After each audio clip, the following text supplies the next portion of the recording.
Hello, Wake Up New Zealand, Karasaki speaking. Well, climate change is going to be the subject tonight, climate doom and gloom. But it's more about the government's fraudulent behaviour. Yes, corrupt climate credits. So New Zealand government knowingly committed a massive climate fraud.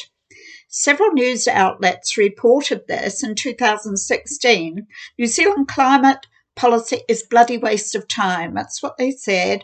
And the source was from Greenpeace on the 18th of the 4th, 2016. And it made references to New Zealand government allowing businesses in New Zealand to purchase fraudulent climate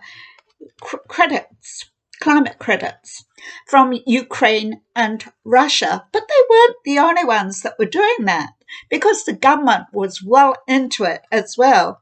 So Greenpeace New Zealand said that the linchpin of New Zealand's climate policy should be thrown out. Greenpeace was referring to a report that was made by the Morgan Foundation at the time on New Zealand's emissions trading scheme, this being the policy to offset pollution buying carbon credits from other companies that pollute less. So Greenpeace spokesperson reported there is nothing less that this is nothing less than hot air and a bloody waste of time. And that's what they said in the Morgan Foundation 2016 report, titled this Climate Cheats, calling the government climate cheats, outlining how the New Zealand government became complicit in buying fraudulent carbon credits from Ukraine and Russia, where Ukraine and Russia used a loophole in international law to create millions of false carbon credits that had no environmental benefit, then selling them at bargain rates. So New Zealand bought into this, and those carbon credits hit the world market. The EU quickly banned them as dodgy credits and said they were dodgy credits in 2013, but New Zealand continued to be a cheat. They still kept on buying these fraudulent, dodgy credits from Ukraine and Russia. And it was well known way before that there was a lot of dodgy deals going on over there. So they not only purchased fraudulent carbon credits, it was reported that New Zealand government intended to use these credits to meet climate targets for 2020. The EU banned them as dodgy credits back in 2013, but the New Zealand government continued to buy the cheap credits, despite knowing that they were fraudulent. The government planned to meet its targets for 2020 under UN Agenda 2030 and knew that this was a global scam. So the Morgan report, Climate Cheats, was released just after the release of the explosive Panama Papers, which showed New Zealand lax tax laws, making New Zealand a pseudo tax haven for foreign companies and corporations.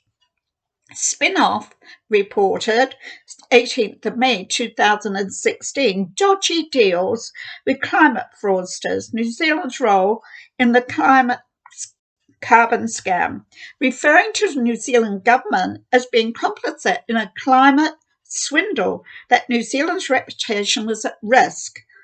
And New Zealand had been shirking its responsibilities and made it appear that they were doing something and they were doing nothing at all. Well, they were acting fraudulently.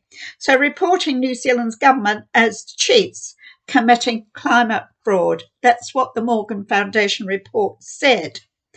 Other countries had backed away much earlier in the piece, but New Zealand government decided it was going to continue on with these dodgy deals from Russia and Ukraine, knowing full well they were.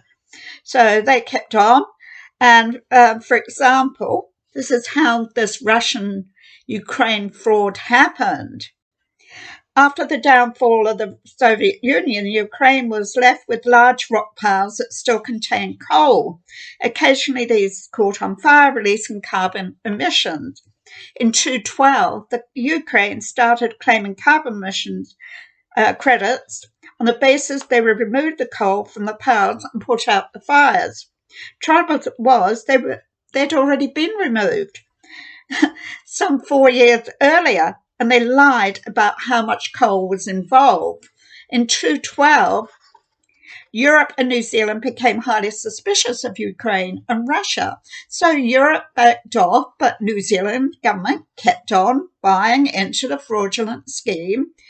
And Europe, they banned the dodgy credits because they were environmentally worthless. And at one stage, they fell to 15 cents per tonne. And earlier in 2011, they were $20 a tonne. So some polluting companies in New Zealand actually bought these fraudulent credits, and the government gave some of these to companies free. They also paid part of Waitangi claims, settlements, in these fraudulent credits. And so that had the Waitangi Tribunal was taking them to task for that as well. The New Zealand government actually put $200 million into the hands of these foreign crims at the taxpayers' expense. They exploited fraudulent credits. They made a profit out of New Zealanders.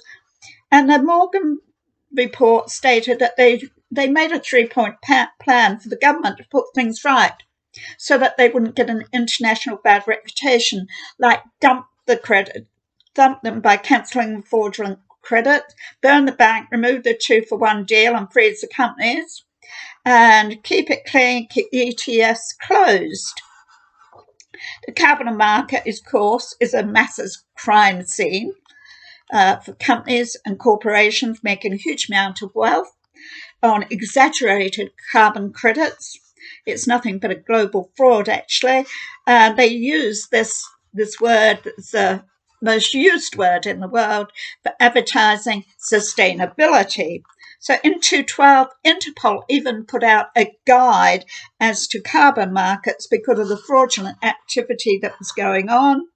So as for the Waitangi Tribunal, New Zealand government used fraudulent credits as part of payment of treaty settlements, leading to $600 million payable to the Waitangi Tribunal claim against the government, more robbing of taxpayers' money. So double robbing of taxpayers' money. So companies that were hanging on to carbon credits until their value was increased, it's just like printing off more money. It's like a laundering of money. A total scam. And this is what the government did. They were climate scamming, corrupt, robbing of taxpayers' money, the money from New Zealand citizens, ordinary citizens. They had to pay out to the Waitangi Tribunal out of your money. They paid for the fraudulent credits out of New Zealanders' money. So this is what happened prior to 2016. Whether they were used, these fraudulent credits were used again for targeting the climate initiative or the targets for 2030, for 2019, I have no idea whatsoever. So wake up, New Zealand. This is your government, the non-transparent government. Wake up.